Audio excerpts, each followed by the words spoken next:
Pontos importantes. Adoçantes de uma maneira geral, eles não são essenciais ao tratamento do diabetes.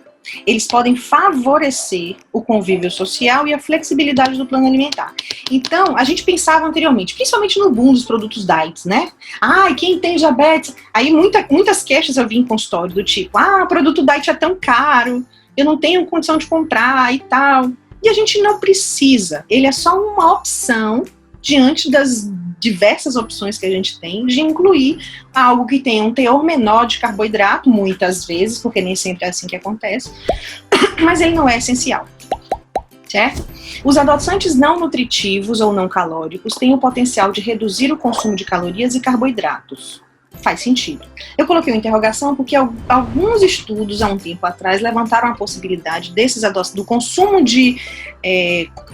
não vou falar bebidas, mas não é bebidas, de alimentos adoçados com adoçante é ótimo, poderiam ter, por fato de não haver o nutriente que cumpra o seu papel, ele despertava a vontade de comer mais. Ou seja, comer uma comida diet, um alimento diet que tem adoçante, faz eu ficar com mais vontade de comer do que se eu comer o original e eu termino ganhando peso de rebote? Então foi algo que foi questionado, mas a gente também não tem resposta para essa pergunta. Então, a gente continua apenas respaldado no fato de eles serem danosos ou não para a saúde. Gestantes devem dar preferência a esses Esteviosidium, sucralose, acesulfame K. Eu sei que não é o foco nosso aqui, mas enfim, cabe também a colocação. E aspartame, dentro dos limites diários recomendados pela Organização Mundial da Saúde e a Anvisa, que é a IDA. O que é IDA? É isso aqui, limite diário recomendado. Ingesta diária aceitável, traduzindo em português. Todo adoçante tem uma IDA. É uma quantidade de miligramas por quilo de peso que é liberado para o consumo. Até essa quantidade, ele não causa problema para a saúde. Acima disso, você está usando numa faixa que pode ser considerada de risco. Ou seja, aquela coisa que você está sem saber o que pode acontecer. Então, quando utilizados, essa última colocação aqui, deixa eu ver se eu tirar isso aqui de cima. Quando utilizados os adoçantes, sugere-se o rodízio no uso das versões sintéticas, ou seja, não dá para usar toda vez um só. Eu adoro sucralose, eu só uso sucralose. Então a recomendação é que hoje você usa um de sucralose, amanhã você muda para o Esteviosidium, depois você muda para o acesulfame e assim por diante. Outra coisa, as agências reguladoras estabeleceram limites aceitáveis de ingestão diária para cada adoçante não nutritivo. Foi isso que eu falei, né? Definida como a quantidade segura que pode ser consumida por indivíduo diariamente, que foi o que eu falei ainda. O FDA, que é a agência regulamentadora dos Estados Unidos, aprova o consumo do acesulfame K, Lohengul. É difícil, eu confesso para vocês, mas sendo nutri eu nunca vi, também eu não tenho muita...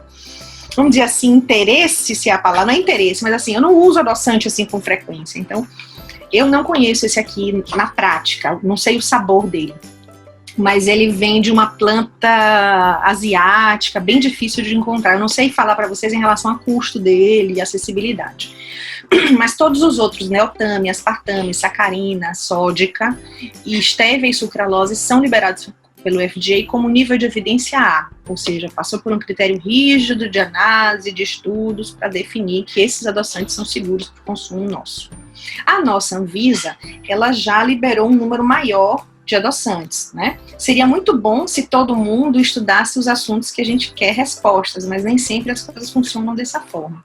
Então, a Anvisa aprovou para o consumo sorbitol, manitol, isomaltitol, maltitol, sacarina, ciclamato, que normalmente vem juntos, né? A gente sempre vê assim, ciclamato, sacarina, aspartame, stevia ou esteviosidium, que é a mesma coisa, acesulfame K, que a gente não encontra muito solto para uso de adição, normalmente ele está presente nos produtos industrializados mesmo, refrigerante, biscoitos, etc.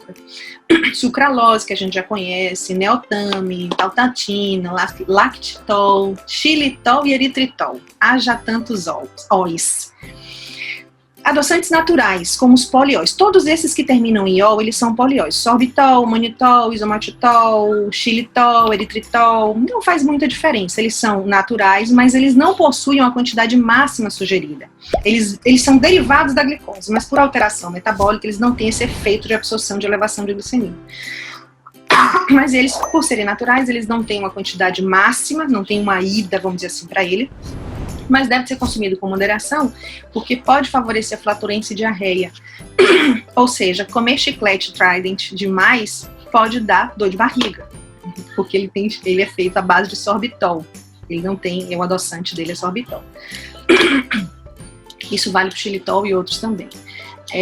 Deixa eu tirar aqui, gente, eu não consegui aqui. Não existe um adoçante melhor que possa ser indicado. Então, vocês podem me perguntar, qual é o melhor adoçante? Eu não tenho resposta para isso. O que eu posso dizer a vocês é que a Anvisa liberou esses e o FDA liberou o GK. Agora, quanto a ter uma superioridade ou inferioridade entre eles, a gente não tem. Aqui é uma tabela de ida, de ingesta diária, só para a gente poder ver mais ou menos como é que funciona essa coisa de quantidades, ó. Sorbitol, manitol, isomaltitol, maltitol, quantidade não especificada, porque não existe aquilo que eu falei, a ida. Como eles são naturais, a gente não tem uma quantidade sugerida de ida. Mas a sacarina, 5 miligramas por quilo de peso. Ou seja, se eu tenho 40 quilos, 4 vezes 5, 20. Então dá 2.000 miligramas, 2 gramas. Deu para entender a conta?